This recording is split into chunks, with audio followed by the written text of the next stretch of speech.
Hey, good afternoon. This is the Channel Cropcast, timely agronomic insights straight from the row.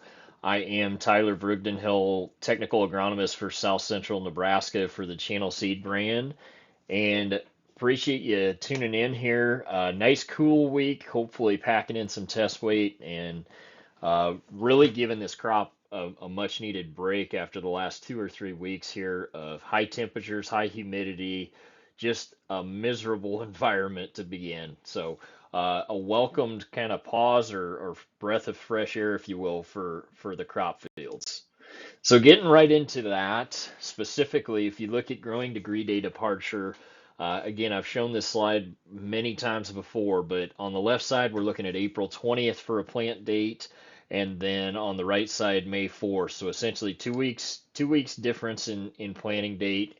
So if you look at accumulated degree days, you go down here, Harlan and Franklin County, still very much ahead of the pace by about 200 growing degree units. Kearney sitting about 124 units ahead for the April 20th plant date.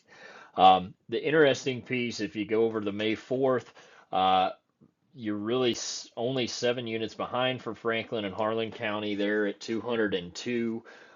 Kearney sitting at 112 compared to 124 for April 20th. So you'll even notice some of these data points here, if you get really granular, uh, you've actually accumulated more growing degree days by waiting until May 4th. So I've said it in numerous other videos, and as I continue to walk plots and look at fields, it's very much lining up. I think there's going to be a trend line in what your planting date was compared to, hey, when did that thing pollinate? Was it in good conditions or not? And there's going to be a direct trend line with yield there, no doubt about it.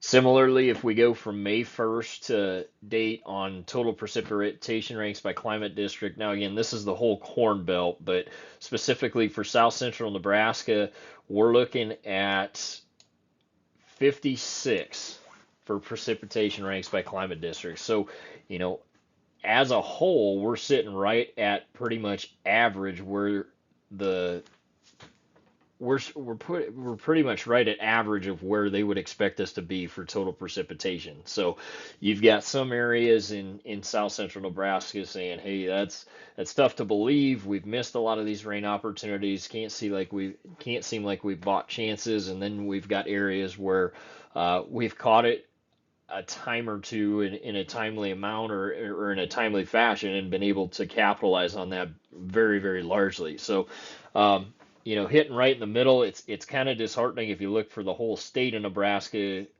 being shaded green around us. So we're definitely right now one of the driest points in the state of Nebraska. Very similarly, if you look across the Corn Belt, a lot of states experiencing some above average precipitation points, which is largely what I feel like is driving some of these yield conversations as we continue into the fill period. And speaking of fill period, everything that I look at, we from a corn aspect is at dents.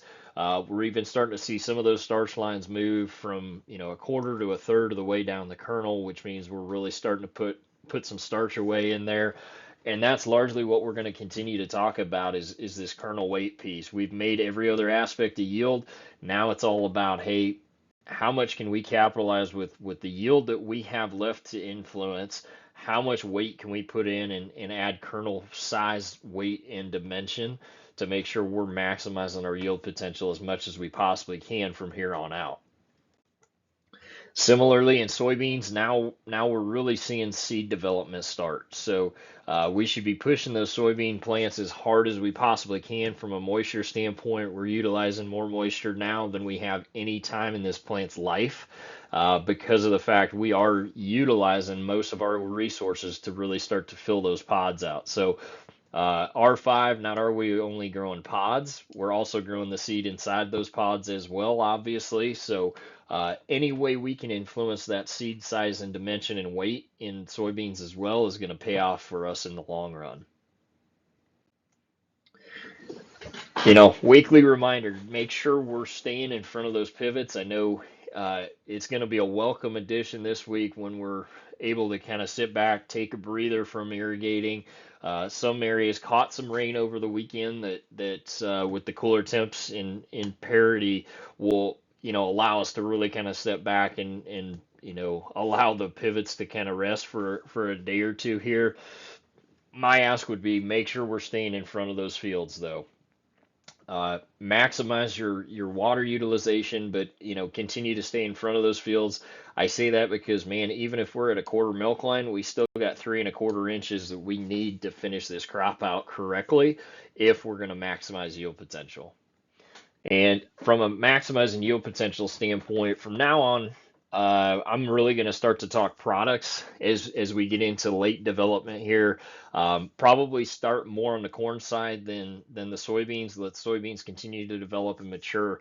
The corn lineup, guys, I would tell you, this plot I was in today in Phelps County, really, really strong continuous corn lineup that we're bringing to the table with a number of new products: 21584, 21525, 21495, 21353, 21114, and 21018 all being new. So some old favorites in there with the 21422s of the world, but a truly reinvigorated continuous corn offering that we're able to put in front of you as growers this next season to really maximize on your yield potential on those continuous corn acres. So make sure, find us at a customer event. If you want to walk a plot to get in front of these, like I said, a lot of these are going to be brand new. We're in a good spot from a forecast standpoint to be able to put these on your acres next year. But make sure you're going and talking to your seed professionals, especially if you've planted the 21422s, the 21596s of the world in the past.